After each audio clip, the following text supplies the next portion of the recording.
बगुला भगत और केकड़ा की कहानी। यह कहानी है एक जंगल की, जहाँ एक आलसी बगुला रहा करता था। वह इतना आलसी था कि कोई काम करना तो दूर, उससे अपने लिए खाना ढूंढने में भी आलस आता था।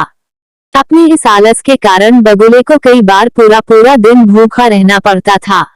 नदी के किनारे अपनी एक टांग पर खड़े खड़े दिन भर बगुला बिना मेहनत किए खाना पाने की युक्तियां सोचा करता था।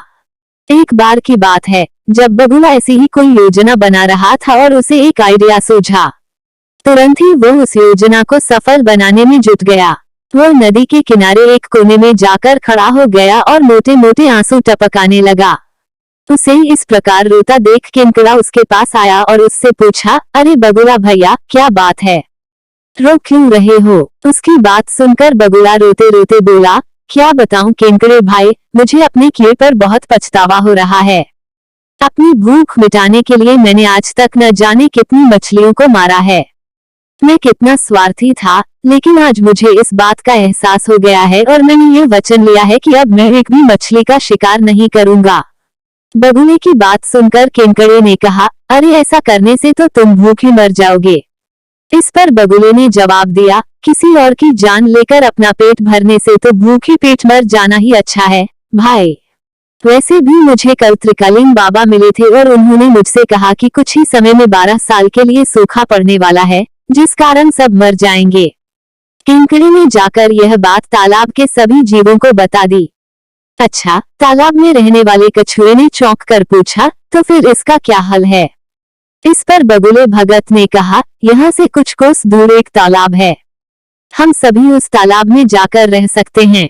वहाँ का पानी कभी नहीं सूखता। मैं एक एक को अपनी पीठ पर बैठाकर वहाँ छोड़कर आ सकता हूँ। उसकी यह बात सुनकर सारे जानवर खुश हो गए। अगले दिन से बगुले ने अपनी पीठ पर एक एक जीव को ले जाना शुरू कर दिया। वो उन्हें नदी से कुछ दूर ले जाता और एक चट्टान पर ले जाकर मार डालता। कई बार वह एक बार में 2 जीवों को ले जाता और भरपेट भोजन करता। उस चट्टान पर उस जीवों की हड्डियों का ढेर लगने लगा था। बगुला अपने मन में सोचा करता था कि दुनिया भी कैसे मूर्ख है, इतनी आसानी से मेरी बातों में आ गए। ऐसा कई दिनों तक चलता रहा।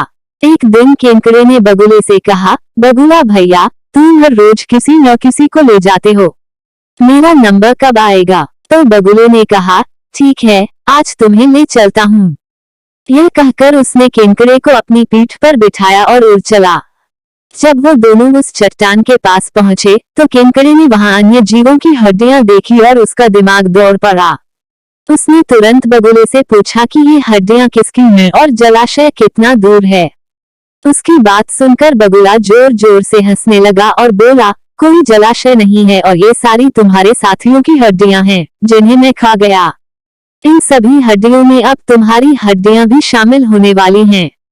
उसकी यह बात सुनते ही केकड़े ने बगुले की गर्दन अपने पंजों से पकड़ ली। कुछ ही देर में बगुले के प्राण निकल गए। इसके बाद केकड़ा लौटकर नदी के पास गया और अपने बाकी साथियों को सारी बात बताई। उन सभी ने केकड़े को धन्यवाद दिया और उसकी जय जयकार की। कहानी से सीख। इस कहानी से हमें यह सीख मिलती है कि हमें आंख बंद करके किसी पर विश्वास नहीं करना चाहिए। मुसीबत के समय भी संयम और बुद्धिमानी से काम करना चाहिए।